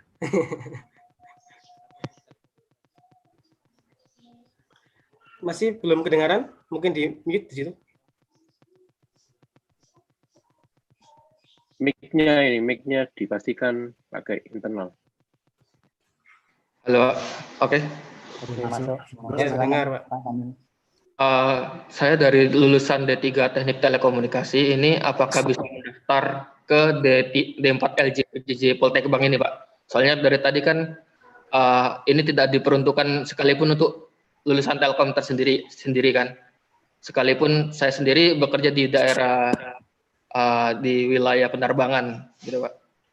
Jadi untuk saya apakah masih bisa apa tidak sebelum saya melakukan pendaftaran ini?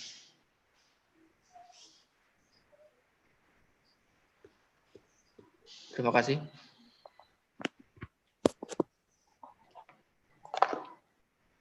Silakan Pak Z bisa menjawab pertanyaan Pak Tamim. Ya, sejauh ini mungkin case khusus ya, ini ada apa namanya kita Mas Tamim ini yang kerja di GMF ya. Gini, mungkin nanti bisa apa namanya, karena ini sejauh ini maka keputusan terakhir itu adalah masih diperuntukkan untuk ini ya, karena kan berhubungan dengan kerjasama ya, kita ada kerjasama dengan Poltek Bank, nanti diarahkan untuk mahasiswanya adalah dari beberapa kampus di bawah Kemenhub ya, yang ada jurusannya adalah KNU, dan meskipun nanti bidangnya Mas Tamim ini adalah di bidang penerbangan ya, mungkin nanti bisa kita kontak lebih lanjut lagi Pak Mas. Jadi nanti saya coba untuk diskusikan dulu dengan pihak dari Poltek Bank, karena di sini kan kita kerjasama karena kerjasama itu kan khusus untuk yang di KNU. Nah nanti kalau misalkan tidak bisa juga nanti bisa menunggu untuk yang LG PJJ yang RPL itu ya. Gitu ya. Mungkin Pak Reza mau menambahkan?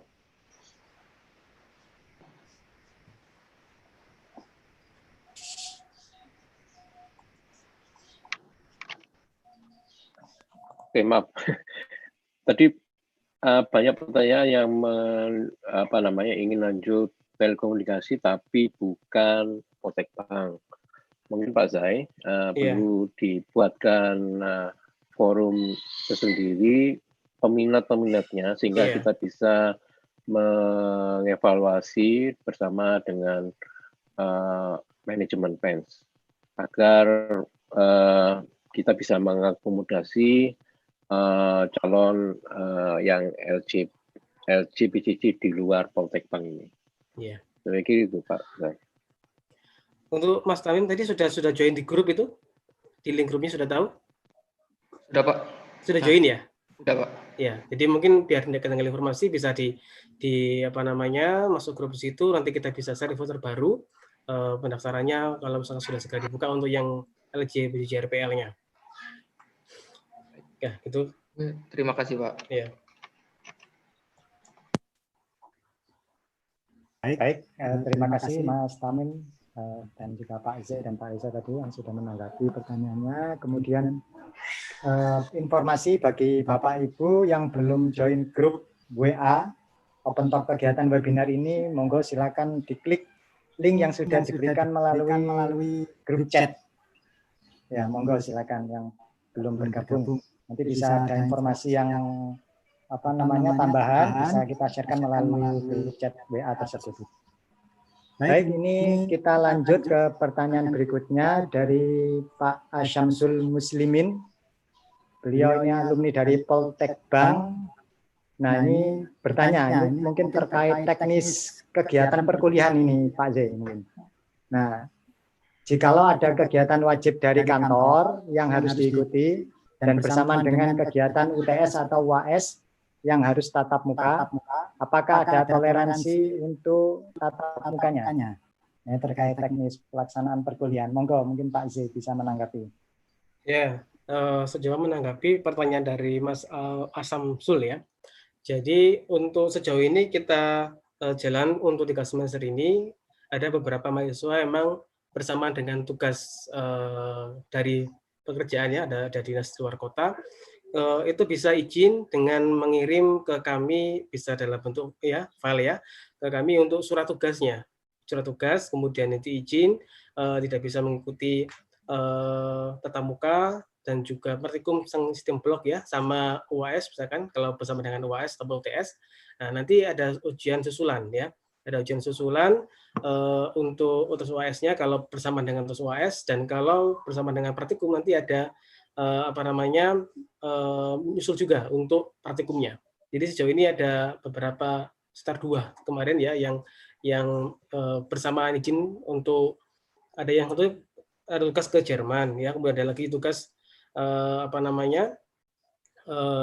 di luar kota ya, pindah sementara ditugaskan oleh kantornya, mengirimkan surat tugasnya, kemudian datang bersamaan, misalkan di hari pertama kedua nggak bisa, ketiga datang ya, ataupun pas full itu biasanya datang ke PEMS untuk mengganti praktikum yang tertinggal tadi ya, dengan kesepakatan misalkan di hari apa ya untuk mengulang, ataupun bisa dirapel juga di tatap muka berikutnya ya, dengan kontak dengan dosennya dulu ya, nanti dikirim ke saya, nanti saya forwardkan ke dosennya, misalkan dengan mengirimkan surat izin dari perusahaan ya, tugasnya gitu Pak. Mungkin menjawab dari jawabannya Pak, pertanyaan dari Pak Samsul. Pak Samsul mungkin ingin menanggapi secara langsung. Sudah, terima kasih. Ini Pak Reza mungkin ada tambahan terkait kebijakan perizinan ini Pak, kalau ada izin kerja itu seperti apa gitu. Mungkin ada tambahan mungkin. Ada, ini di wilayah ke Kaprodi. Jadi tadi sudah Pak Zai sudah menjelaskan detail tentang bagaimana proses perizinannya. Jadi ini memang kita harapkan ada secara administrasi yaitu kepastian ini. Jadi tidak hanya dilaporkan saja, tapi ada bukti surat tertulis. Gitu.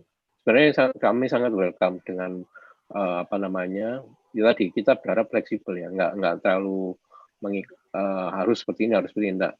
Kami sangat fleksibel. Itu saja, nanti dibantu dengan Pak Zai. Terima kasih.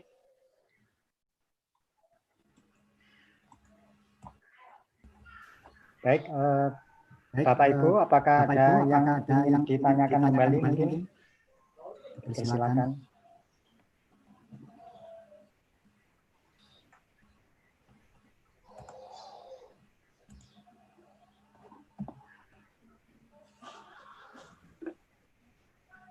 Ini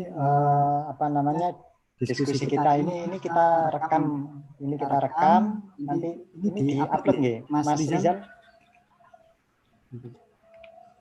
Live streaming juga Pak di YouTube Pak, bisa dilihat di YouTube Pak. Ya, ini juga ada link ada streaming YouTube-nya. Ya, nanti mungkin barangkali ada materi yang tertinggal itu nanti bisa dibuka kembali gitu ya untuk di link YouTube-nya.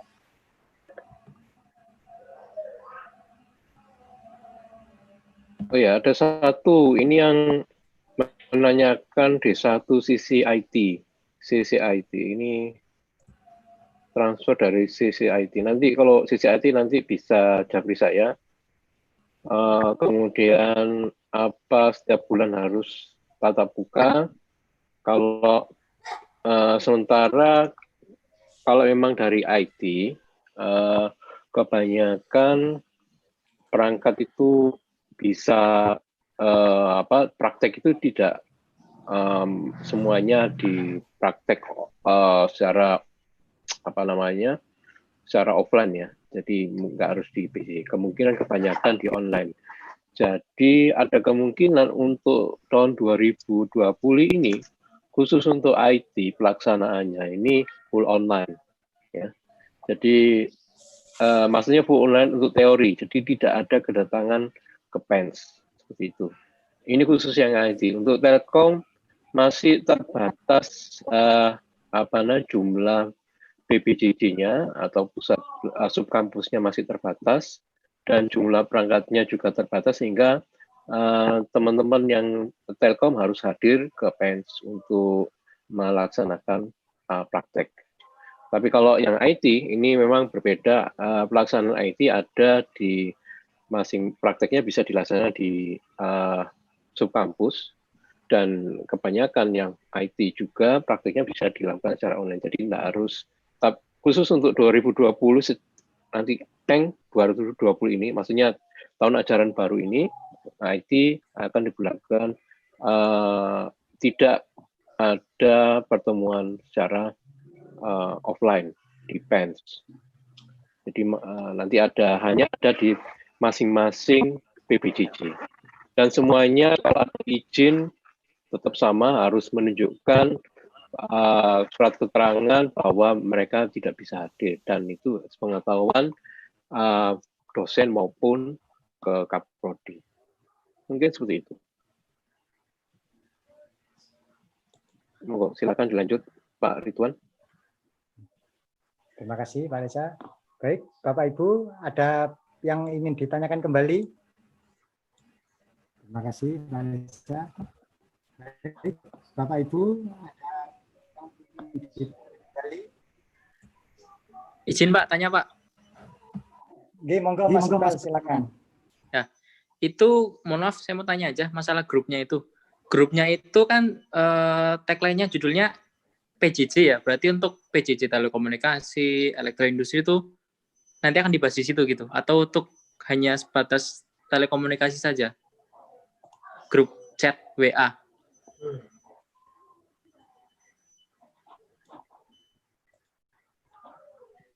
Sementara ini yang bisa diakomodasi untuk terutama LG hanya sementara Telkom dulu. Yang selebihnya masih kita usahakan nanti ya ada informasi selanjutnya, terutama yang berhubungan dengan lanjut jenjang ELIN atau lanjut jenjang IT. Oke, matur suwun Pak, matur suwun. Oke.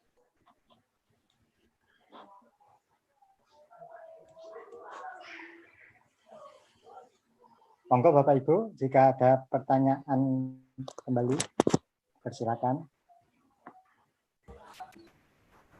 Monggo Bapak Ibu, jika ada pertanyaan.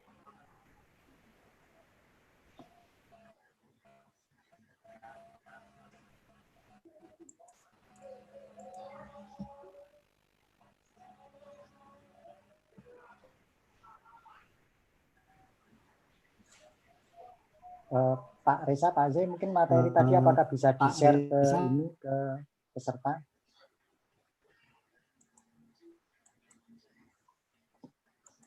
Kenapa? Untuk materi presentasi tadi apakah bisa nanti di-share? Siap.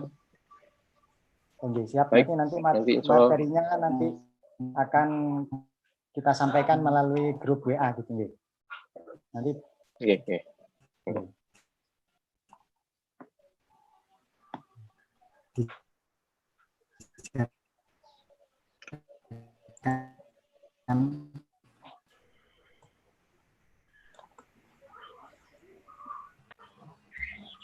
Monggo Bapak Ibu, jika masih ada yang ingin ditanyakan, dipersilakan. Monggo Bapak Ibu, jika masih ada yang ingin ditanyakan, dipersilakan.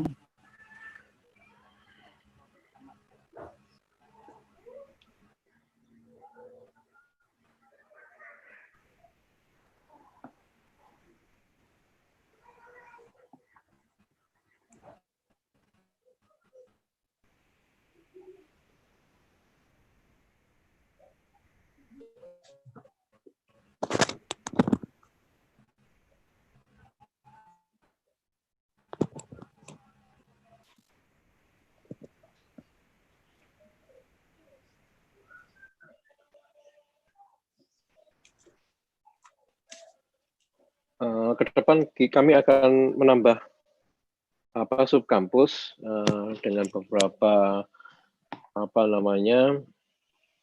daerah, ada di Malang, kemungkinan mungkin di Mojokerto. Moga-moga dalam waktu dekat ini bisa diwujudkan, tapi masih dalam proses survei ya. Nanti kalau ada yang ingin tertarik untuk join dengan D4 Telekomunikasi, nanti kami infokan lanjut di grup WA itu kapan pelaksanaan untuk subkampus baru. Sementara subkampus ada di Ponorogo, kemudian di Poltek Bank yang kerjasama. Nanti di Jakarta mungkin ada, tapi nggak sekarang ini, masih dalam proses. Kemudian dan yang terakhir ya ada di PENS. Monggo, silakan manfaatkan momen ini untuk bertanya.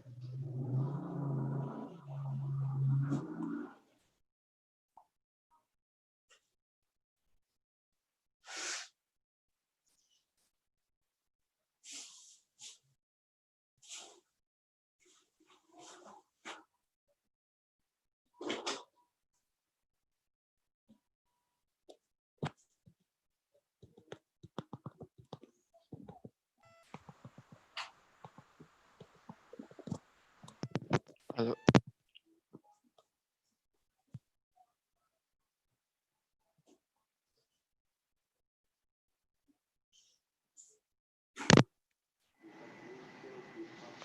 Izin bertanya boleh? Monggo silakan Mas Tamim ya tadi. Iya Pak. Monggo dipersilakan. Dari brosur yang saya baca nih, kurikulum untuk D4 LJ-nya itu masih linear dengan D3 Telkom, lulusan D3 Telkom, cuman ada satu materi khusus itu aja kan. Berarti langsung aja nih, kira-kira saya masih bisa mendaftar apa tidak, gitu aja. Terima kasih Pak Zainuddin.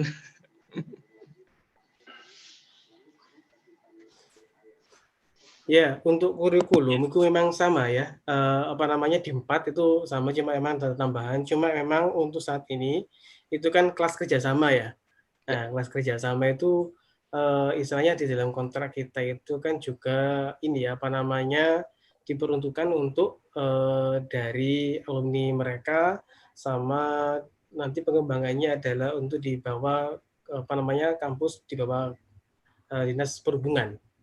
Nah, jadi mungkin memang kalau tertarik memang akan kita coba untuk ini ya, menindaklanjuti tadi. Kalau misalkan animunya banyak dari yang alumni D3 PENS maupun D3 dari kampus yang lain yang masih dari D3 Telekomunikasi, untuk bersabar menunggu ya informasi mengenai D3 yang RPL PJJ itu ya. Kalau misalkan tidak memungkinkan untuk bisa lanjut di D3 RPL yang tatap muka, ya, nanti menunggu untuk di D3 PJJ RPL, karena memang itu adalah kelas kerjasama ya,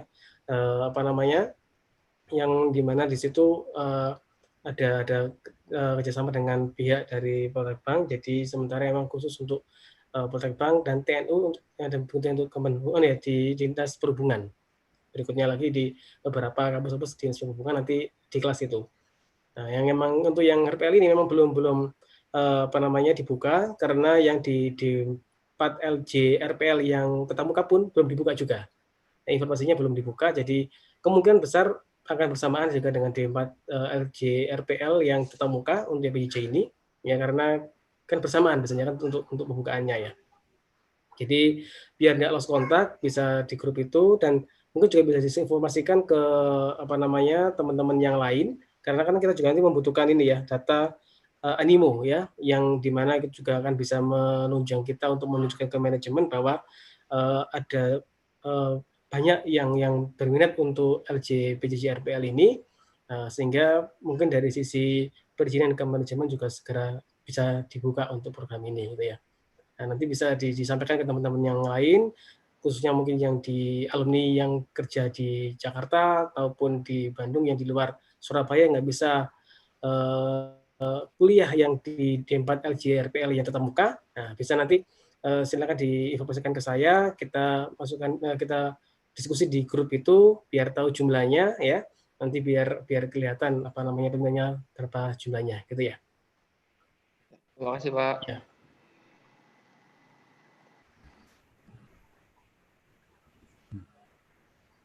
Bagaimana Mas Tamim? Ya Pak, sudah terjawab semuanya Pak. Siap. Monggo Bapak Ibu, mungkin ada yang ingin ditanyakan kembali terkait kegiatan PJJ PENS seperti apa, pendaftarannya atau proses pembelajarannya, monggo.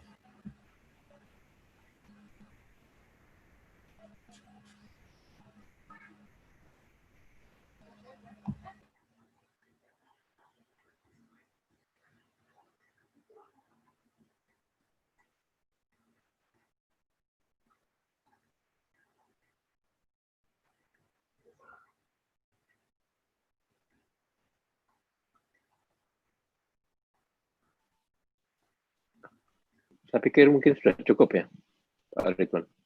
Ya, mungkin sudah jelas semua, Pak. Ya. Baik, terima kasih Pak Reza, terima kasih Pak Zey, dan Bapak Ibu, Mas-Mas, Mbak-Mbak semua yang telah menghadiri acara Open Talk webinar pengenalan PJJ Teknik Telekomunikasi PENS. Ini informasi yang sudah kita dapatkan semuanya di sini.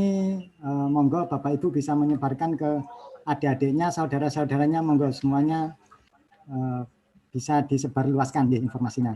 Terkait untuk informasi tambahan nanti akan kita sampaikan melalui grup chat WhatsApp gitu nggih. Yang belum bergabung monggo ada linknya ada di grup chat ini. Dan nanti untuk materi yang sudah disampaikan pada hari ini juga nanti akan di-share. Kemudian video rekaman nanti juga di-upload di YouTube. Bisa juga di-sharekan ke sanak familinya atau saudara-saudaranya sekalian. Baik, mungkin bisa kita tutup berarti Pak G, Pak Z, Pak Reza. Monggo ditutup Pak. G. Baik, telah selesai acara kita Open Talk webinar pengenalan PJJ. Kita tutup acara pada sore hari ini dengan bacaan Alhamdulillahirabbil alamin. Terima kasih Bapak Ibu semuanya yang telah menghadiri acara ini. Kami sampaikan, kami tutup acara ini. Akhiran, assalamualaikum warahmatullahi wabarakatuh. Waalaikumsalam. Waalaikumsalam. Waalaikumsalam. Terima kasih semuanya atas kehadirannya. Terima kasih Pak semuanya. Ridwan, Sami-sami. Pak Zai, Ya Pak, Mas Rian. sama-sama. Oke.